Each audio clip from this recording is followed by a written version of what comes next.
برادرای ما یک خواهش است که هر کسی که اگر این خدمت هم میکند فراموش نکن که حضرت امام شافعی میگه بالای عرش سوار بود.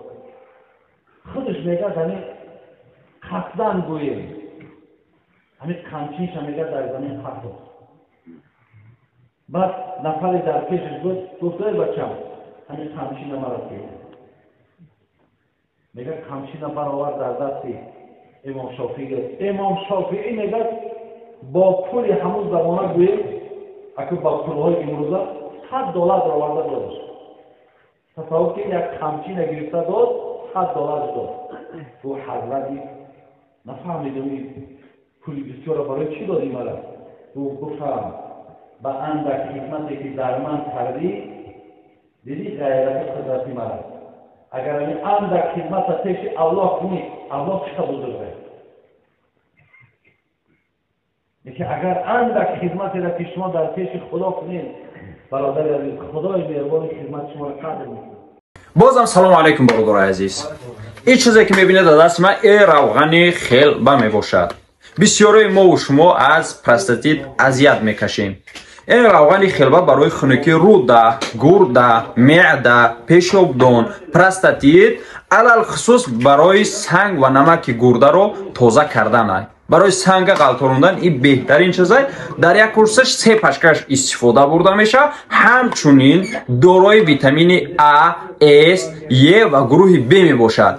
و شما اگر همین چیز لازم باشه مرحمت مراجعت کنید با متخصصای شرکت شفافرما با شما معلومات های بیشتر را دسترس می نمایند. اینها سبب خدا شفافرما همراز شما. سلام علیکم و رحمت الله و برکاته.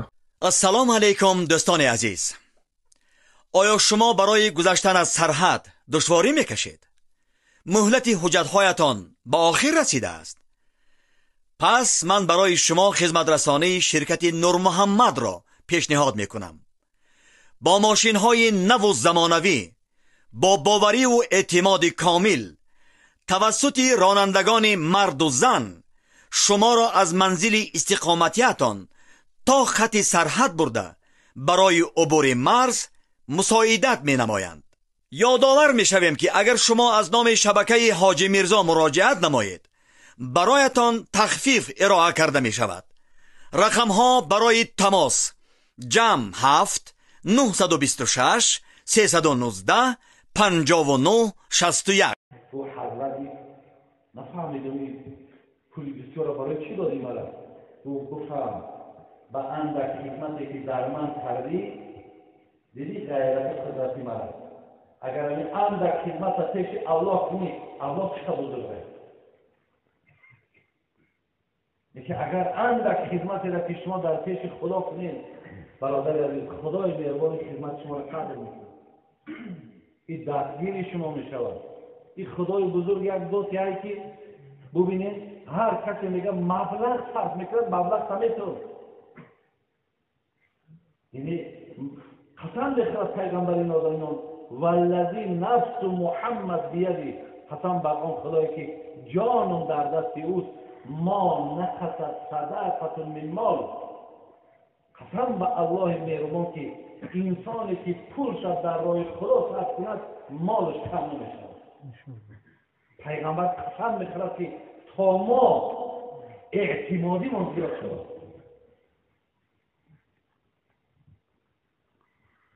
زیلیاز این خدمت ها را هم دعا کن در کار که خداوند لایق که هر کس ما نکنه. در قصه ها میارد که زمانی که مردم مسلمان با رومی ها میگه ترددی در جنگ داشتن وقتی لشکر میگه بلند شد و گفت کمی برای اسکرهای مسلمان چی یاردم داره؟ مردم را جمع کردن کی یاردم داره؟ میگه هر کسی میگه دیگر حق چیزی داشت میگه بردن در پیش او ریختن و گفتن مرحمت مقصد اسب میخرید شتر میخرید سلاح میخرید. میگه یک زنی هم در همونجا اشتراک داشت بسیار زنی میگه فقیر کم بغل بود. میگه در حال خانش آمد دو تا موی دراز داشت. میگه مویهاشو میگه از دیخ برید در در داخلی میگه یک لحظه میگه پیچاند و در درونش نیچاند. به الله مهربان قسم بجز همین دیگر چیزی نداشتم تا مردم مسلمان ایوازم کن. بگذار همین مویه های من سر به سر کن. اگر پای یک اسطوره که بندن تا خدمت من در شما بذارد من پیش خدا خودم. برادر عزیز و گرامی، زیلهات اگر بین همون ها اندکم کردن امروز رفتن لرفاق دارن. اگر ما نکنیم برادر عزیز نکنیم، الله مهربان احتیاجی به خدمت ما ندارد. ولی ما هر چی کردیم برای جان خود ما کردیم.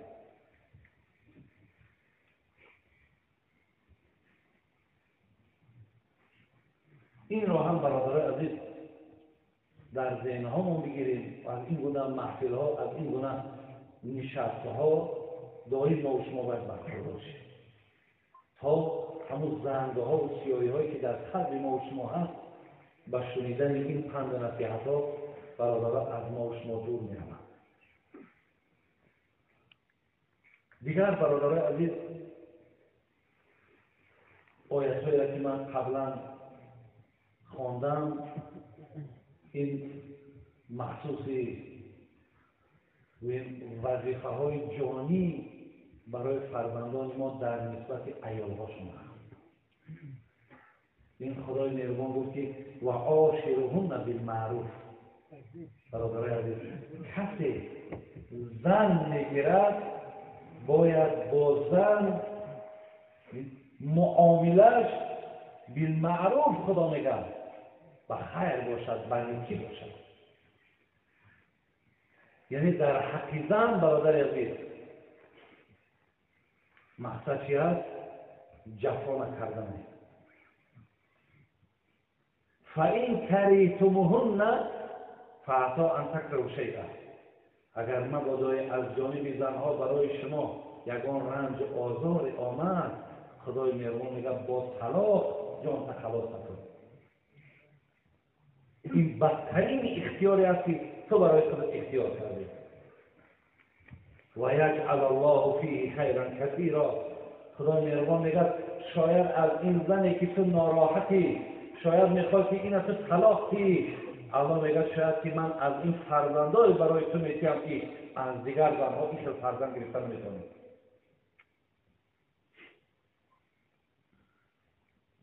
من برادرای عزیز همین جهت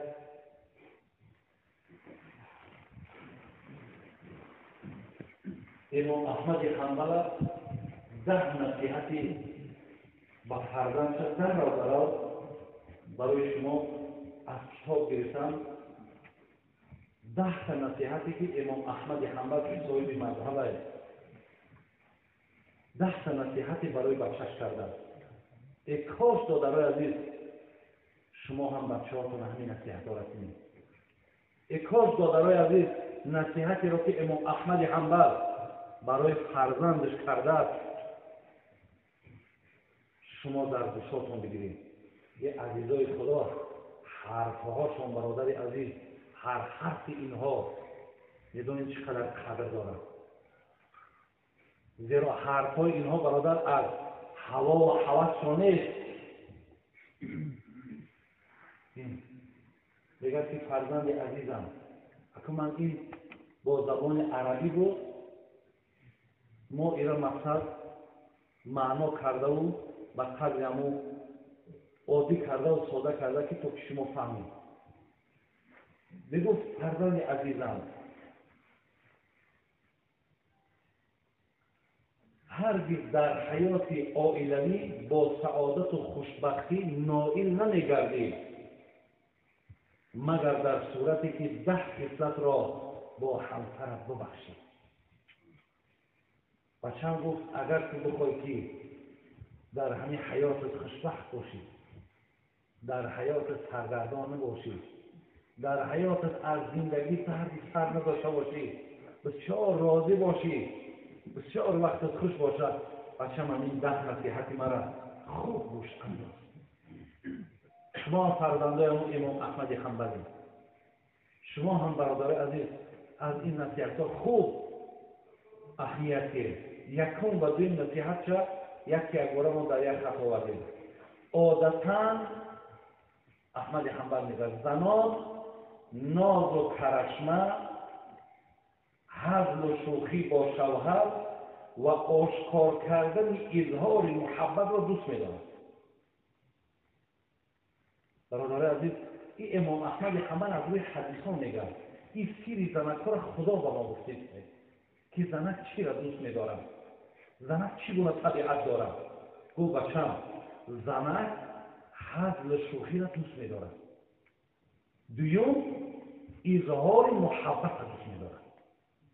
یعنی دوست می‌دارد که مردکش با او هزل و شوخی کنند. چگونه ای که پیغمبر نازنین ما همین هزل و شوخی را با زنهاش داشت. و همچنان با بچم زنها اظهار محبت را دوست می‌دارند. اظهار محبت یعنی چی؟ بگویی که زنه مثلا دوست می‌دارد. دیده که در همین مردم همین سرزمین همین چیزها چه رواجه. زنش مرد چه میگه، مرد زنش میگه که مثلا دوست می‌دارد. بینید اینها برادرای عزیز این پروگرام ها در دین ما هست، این تعلیمات های دین ما هست. هر ملت و هر یک نفرهایی که از این خوانده گذشتن دیدن که در این خوشبختی را گرفتن و به نام خودشان گذراندنش. برادرای عزیز، شما هم باید با زنهاتون هزل و شوخی داشته باشید. شما هم باید برادرای عزیز با زنهاتون گویید که زنک من تو را دوست می‌دارم. زیرا این حق هم دارد، همین حق هم دارد که تو باید بگویی که من تو را دوست می‌دارم. اونم این حق دارد که باید بیاد که مردک منم تو را دوست می‌دارم. ما حدیث داریم از جناب امام نسائی که میگه ان الله لا ينظر الى امرأة لا تشکر لزوجها. خدا نظر نمیکند به چهره زنی که برای شوهر داشتنش شکرگزاری توی خدا نکند. نگه که خدایا من به سوی تو شکرگزاری نکنم که من صاحب شوهر شدم. اینا میگه شکرگزاری کنه نکنه، خدا با اون نظر رحمت نمیکنه. همچنان عکسش کسی صاحب زن هم که شود پیغمبر نازنین رو میگه الدنیا متاع و خیر متاع المرأة الصالحه. دنیا با مثال متاع است، یکی بهترین متاع دنیا زن صالحه است. بهترین نعمت دنیا میگه زن است. ببینید باید برای زن داشتن کنم شما شکرگزار باشید که خدایا ما را به این نعمت تو بر مثال چیکار کردی رسانیدی، شکر بسوی تو. برادرای عزیز، اینا را احمد حنبل میگه اگر انجام بدی تو آسوده و خوشبخت میشی. وای به حال او فرزندایی که زنها را به جای دوستت میدارم مادر تا فلان کنم، پدر تا فلان کنم، برای گم شای کنم یا فلان دیگر. برادرای عزیز، حیف همون کلمه ای که تو میگی من مسلمانم، حیف همون کلمه. این در تعلیمات مسلمانی ما این نیست برادرای عزیز.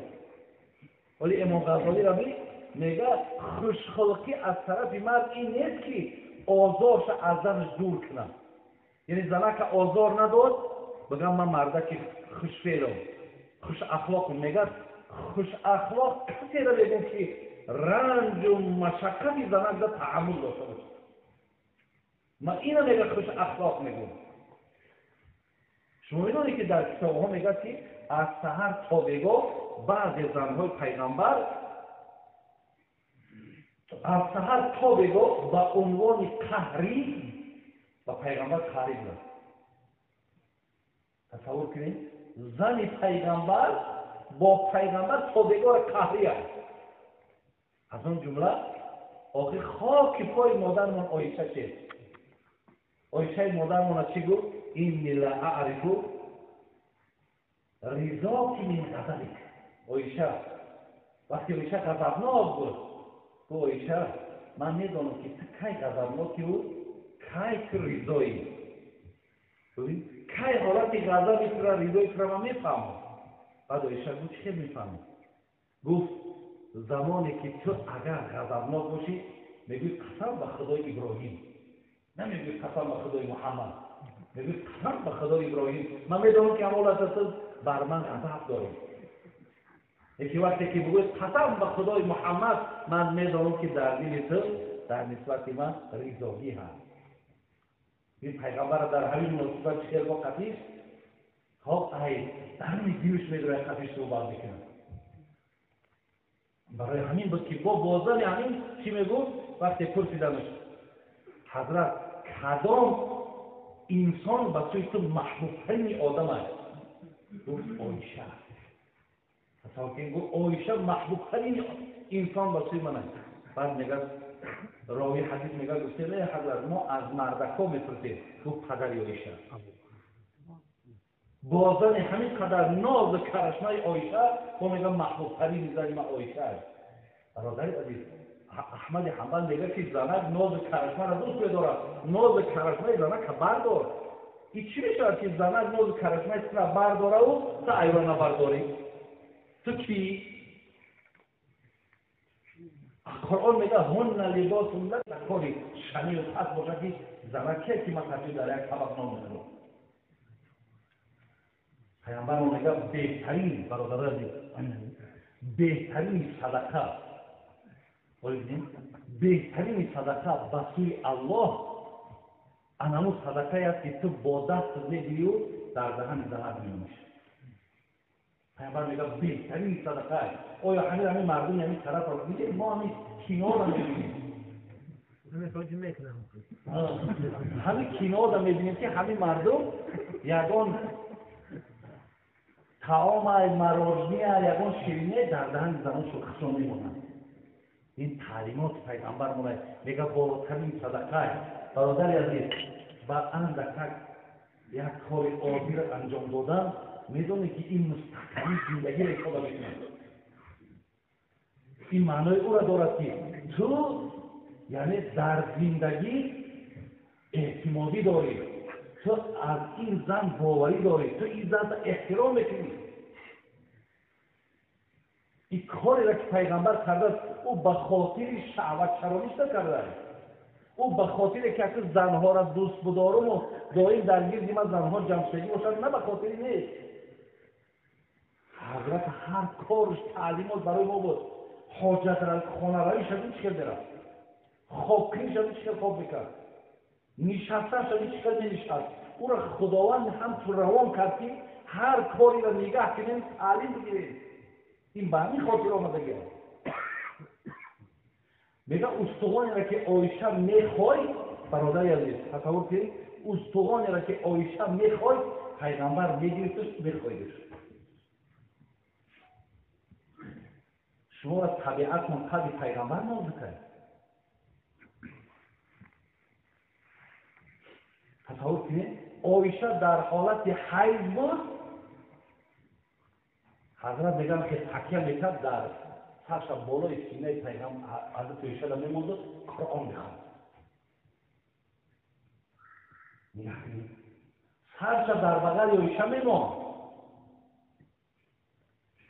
ولی این سرماندن ما که جا داره برادر عزیز، سر در بغل عایشه میماند و قرآن میخواند. زنهاش برادر عزیز جمع میکرد نگاه میشلو مینشست در بنش رو مینشست که چی مشکلات داریم، چی پرابلم داریم، از هر کدامش میپرسید.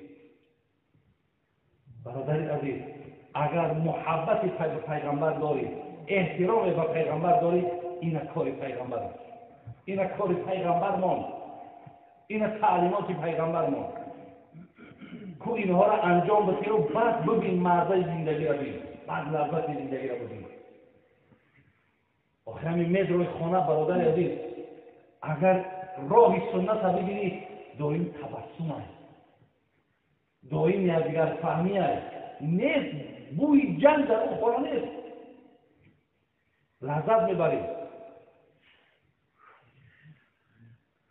ولی وقتی که ما خلاف سنت که میریم بعد همه این بدبختی ها ما را فرا میگیرد. بعد شیخ سعدی میگه تیپ ها رفتن به از کفش انگ برای سفر بهتر در خانه جنگ. این خانه که جنگ داشته باشه ایولا داری سفر نباشه میگه بهتره.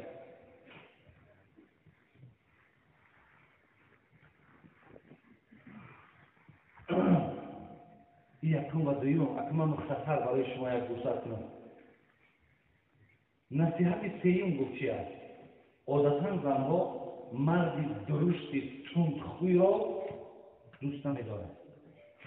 زنها همین مرده که تندخوی است و بدخیل است یا بدسیگال است میگه زنها که نظر نمی‌بینه بچه دوستش نمی‌دارند. اما در برابر این مردان از حد زیاد نرم و خوشرفتارند زیر پای می‌کنند. بچه شو بسید بچه تندخوی بد می‌بینه و نکنه تری ساده که بچه با تایفون می‌کنند. برای همین میانش بچه می‌خواد نه این طریقه تا تایفوی زنده پرتا نه اینقدر تندخوی بدسیگاش میانه این بچه می‌خواد. حقیقتاً خوشفعلی برادر عزیز خیلی کاری خوبه. پیامبر میگه این نظر اینه لا یدرک بحسن الخلق درجة صائم الفاطر. کسی اگر اخلاق خوب داشته باشه برادران پیغمبر میگه مثل آدمی هست که روزه داره شب تا به روز نماز میخونه. انا همون ثواب بگیری اگر رفتار خوب داشته باشه.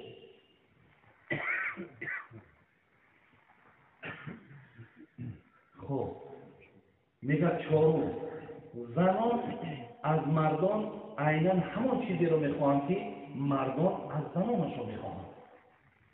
چیزی که تو از زن چی چیزی را که میخواهی زن میگه همین خواهش ایتو دارم. مثال از جمله خوش سخنی، داشتن ظاهری پاک و زیبا، آراستن سر و لباس، همیشه خوشبوی بودن و غیره.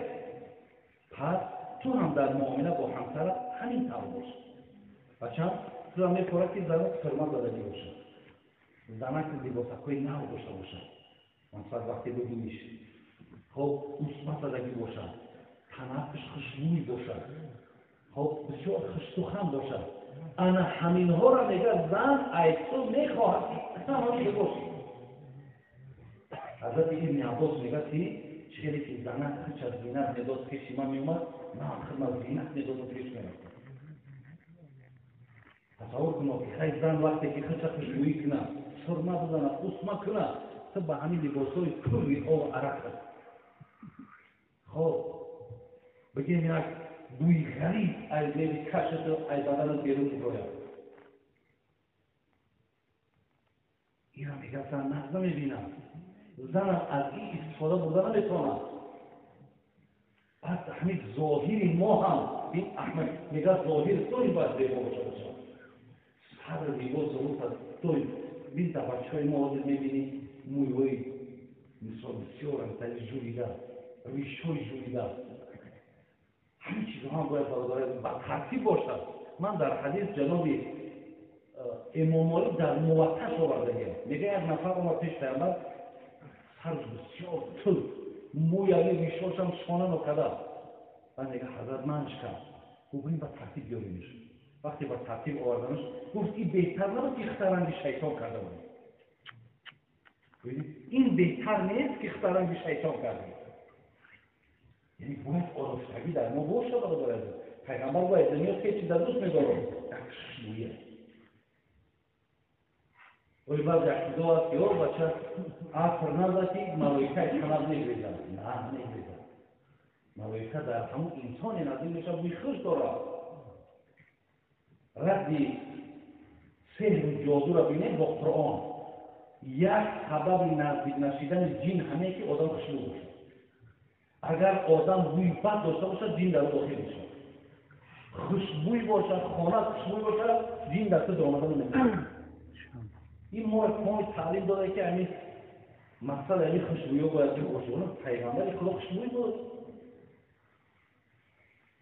خب نصیحت پنجم، فراموش نکن زنان خانه را برای خود همچون مملکت شاهی می‌سازند.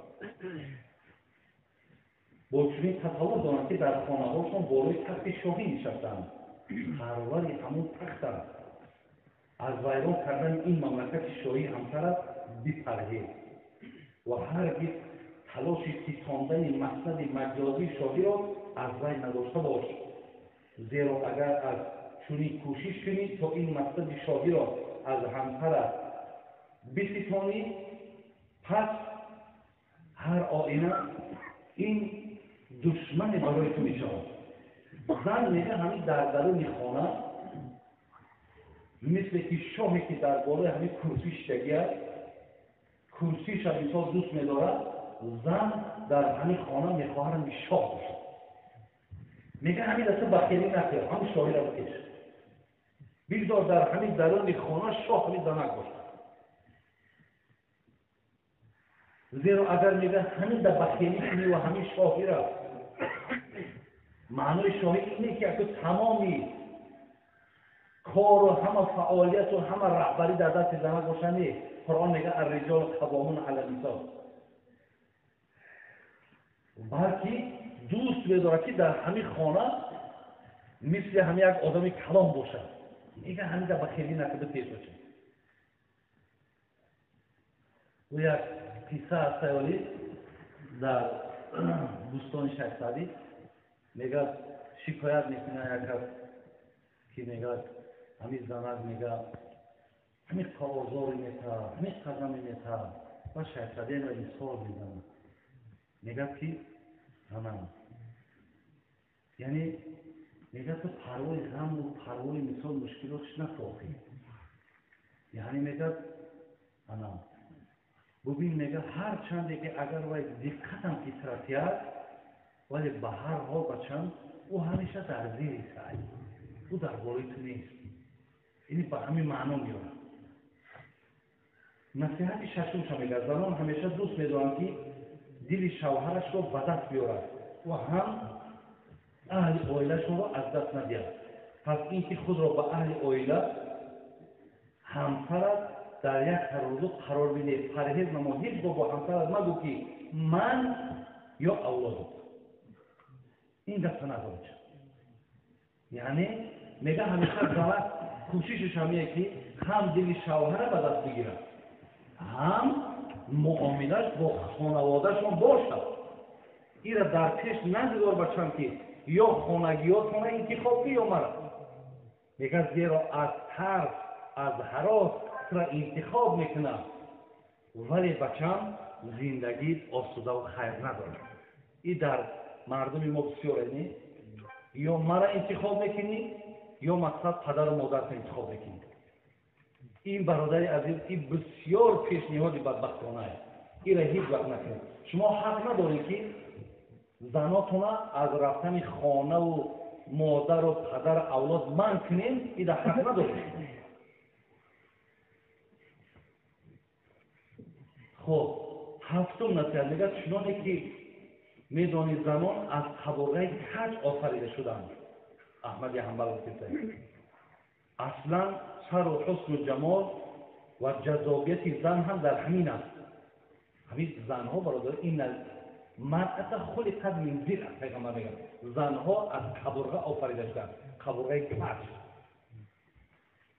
یعنی میگه با همین میگه جذابیت زیبایی زن هم در همین است. میگه ابرو اگر راست میشید، احمد حنبل اینجا میگه راست میشید زیبا نداره. یکی ابرو وقتی که اگر کج باشه چه زیبا است. میگه برای همین جذابیتی زن زیبایی زن هم در همین که وای کج است. خب این کجی برای عیب شمرده نمیشود. این عیب نیست که زنک از قبرغه آفریده شده بود. درست همین ترکیب زیبایی ابرو در کجی آن باشد. پس اگر رفت و از همسرت خطای سرزد با تمامی زیر بالای راست کردن کجیش بر وی نایست. یعنی دیدی که اگر خطا کمبود کرد بچم حرکت نکن که راستش میکنی، زیرا اونها از قبرغه کجن و هم که کج باقی میمونند. برای این پیغمبر خدا گفتن که اگر شما بخواهید که معاملتون با زنهاتون بد نشود، با همون کجی که هستن با هم کجی با او زندگی. نصیحت هشتم، سرشت زنان البته با استثناء با ناصفاتی و انکاری کرده آفریده شده است. اگر باید که از آن تمام عمر نیکی کنید پس یک مرتبه نسبت از بدی روا بینی، میگوید هرگز من از تو نیکی ندیدم. خب نباید از اخلاق همسر تو را وادار سازد که تو در حقش بدی کنی. بچه میگه طبیعت زن همیه 50 سال خدمت شده و یک کاراش بید یک روز نشد، میگه مردم مایتی هیچ ندیدم. میگه این در طبیعت شد. برای بچم ایده میگه خفه نشد، برای این گپشم زندگی تا میگه ناآسوده نکن. بدون که این در طبیعت شد این گپ باید بگه. و قصه سنبخه هستو، سنبخه میلوی او در خجدم های بعد پشتکش در بارش میکنه و اکو باید ای دریا بگذارونش. مقصد خجدم هم همین دار پشتی سنبخه در سوار تانیم دریا را میبرش که همونجا که خرش خرش میشم. میگه چیکار میکنی؟ میگه میخوام که بگذارم. آخی میگه من در میکی کیستم، آخی میگه در طبیعت مای در طبیعت ما همیه که من باید کسی نیکی میکنه نمیکنه من باید را بگذارم. نیکی این در طبیعت که همین هست که باید همین گفت بگه. برای این تو ملال نشد بعد همین دیگر همه را بسد این چی با ما 50 سال بوده خدمت کنم این چی گفت بگفته دیگه بچه ملال نشد. این همین خیلی این را باید بگه. خب سیو نصیحتی خوب کرده. نصیحتی نهم گفت بچم زنان در زندگی روزهای دشوار بیماری و حالتهای ناتوانی را پس سر میکنند. حتی خداوند در چنین حالت برای زنان سبکی را از آن جمله فرضها را از گردنشان ساخته کرد. مثل حیض و نفاس این زنان می روزه میگیرن این نماز میخوانند. برای میگو بچم وقتی زنان که دیدی که بیمار های ترحم کن. مثلا کارهای خانه را حدو بکن. حضرت یوشی مادام مستم حضرت همین حضرت روز دو در خانه را چکار میکنم. گفت چی کاری را که در خانه ما میکنیم حضرت میکنم. میگه حتی روز میدوشم، گوسفند میدوشم، لباس را میدوزم، ببین خانه را جارو میکنم. میگه وقتی آواز اذان که داده شید همه را میپرسه و نماز کنید. شما در حالت بیماری زن گفت ترحم کنید. اما نصیحت دهم بود چی است؟ دانسته باش همسر از وقتی خانه تو میآید دیگر حکمی اسیر را دارد. پس در حق وی رحم کن و ناتوانی‌هاش را از ناتوانی‌هاش درک بگذار. اگر این نصیحت‌های من را به جا آوردی همیشه آسودگی بچه‌ام نصیب حالت است. یعنی دهمش چی بوده؟ همیشه گفت همسر حکم اسیر را دارد. این چیزی که آدم اسیر می‌شود در ما همون اسیر است. با چی معامله باید کنیم همیان اسیرهای شما. این 10 نصیحتی بود برادرای عزیز که من مختصر برای شما گزارش کردم. از خداوند امید دارم انشاءالله که چی هست شما را گوش انداختید. اگر کدام که مبادای نادرست رفته باشین شما اینها را اصلاح میکنید. اکنون برادرای عزیز من یک بگیم مراجعت دارم. یعنی مراجعتی بگیم که انا برادرانه فقط انا همین مراجعت ما را به طریق بسیار درست گوش کنیم و از همین درست برخوردار کنیم. زیرا بسیاری از صحبت‌های من برای دیگر که تحلیل‌ها هم کردم، دیگر که معلومات هم کردم. ولی انشاءالله من چیزی را که اگر در کتاب خدا پیغمبر ندیده باشم دادارم هیچ وقت از او بیرون برای شما صحبت نکردم. من هر چی گفتم کسی در گفتم بیاید اگر همین حرفی کرد بله حرفی نه خب ادرکش خراب شد بعد طبیعی صاحب کتاب کردم. زیده ها هر یک مراجعتی که ما میکنیم برادرای عزیز به خاطر خدا هست و از روی تجربه های همین سفرهایی که دارم برای شما این انگشتر کردن یکم برادر عزیز همین موضوع اخوت برادری همین رشته برادری تونن هیچ وقت نکنن برادرهای اصلی باشید یکدیگر تا برادرای عزیز سخت احترام کنید یکدیگر تونن هیچ وقت بدی و بخیلی نکنید پیغمبر ما قسم میخورد قسم به بزرگی خدا تا آدم ایماندار نشود داخل جنت نمیشود در دام سخنش میگوید تا اگر مؤمن از دوست ندارد جنت نمیرود تا مؤمن از دوست ندارد جنت نمیرود شما یکدیگرتان را دوست بدارید من بسیار چیزهایی را برادرای میشنوم باور کنید ولی وقتی ایرکوتسک برآمده یک بچه اینگوش وقتی من بعض یک مسئله را مطرح میکنم بسیار به خدا قسم بخشیدم که وقتی که بچه تاجیکی که قندش از 20 بالا همیده تصور که مدت درازه در یک آدم غیر تاجیک کار کرده ولی در همون چی هست؟ بیست هست ولی حق شما دادم بعدا میگه وقتی پیش من آمد و به من مراجعت کرد من رفتم برای حقی او را گرفتن نگاه میکنم که در همین کار مانع همین تاجیک خود میشه همون هم میگذاشته که اینها را حق اونها را خودش میگفتن این مردک مقصد ناموش به قبل این ریخ شده بر سر برادر خودش بر سر مسلمان خودش بر سر ملت خودش برادرای عزیز میگن همون حضرت مولوی را خدا رحمت کند میگه حقی مردم بیحد لذت به کامت گلوبی از شامل قیامت ولی بسیار لذت میترد چون کیفیت میگیم من مثال ببین از کدام راه ها مثال یافته و خودت هست یکی فراموش نکنید که اینها گلوگیری روز قیامت میشن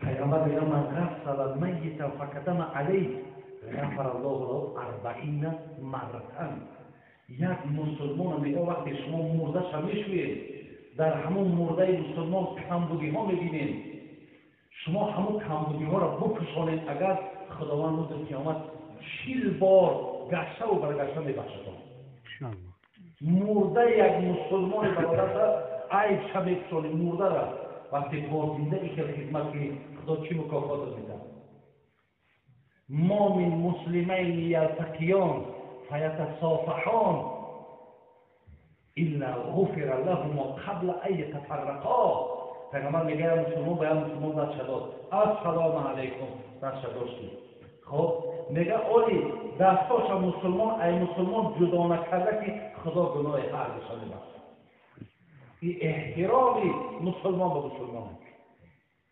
هیچ وقت برادرای عزیز همین اخوت برادری را گفت نکنید نه دیگه محلگرا نشید این حساریه ایش قربانیه ایش پولوبیه ایش وحشیه ایش فلانه این را من در یک شهر دیگر دیدم برادرای ما مثال از دیگر ناحیه‌اند تا اگر نفر از اون ناحیه نیاد در اون کارخانه راه نمیتن او بیچاره چند آدم منتظر شیشتگی بیکار او را نمیمانند برای این ای محلی و نیست برای این هم دینداری نیست این هم دینداری نیست